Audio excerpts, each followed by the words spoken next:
Was kann man wissen von Lena Summer? In so einem kleinen Städtchen, der Name tut nicht not, da wohnt Frau Kanzleirat. Ihr Mann ist längst schon tot. Die hat 3 liebe Töchter. Sie haben zwar kein Geld, doch etwas Schöneres findest du nicht auf Gottes weiter Welt.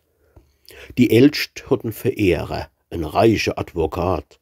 Drum kauft geschwind die Mama e Pelzjack für den Staat. Und wie sie sich verheirat, fällt das Jäckchen an die Zwett. Ach, die hat Ballenfreier, es steht gar zu nett. Die Zwett vermacht's der Dritte. Und es sieht mir grad so aus, als hätt jetzt bald die Mama e neue Braut im Haus. Dann hätt das Verlobungsjäckchen doch Anspruch auf Pension. E still, gemütlich Plätzchen gehört ihm dann als Lohn. Jedoch, was kann man wissen, es kennt auch möglich sei, die Frau Kanzleirat selber schluppt nächste Winter neu.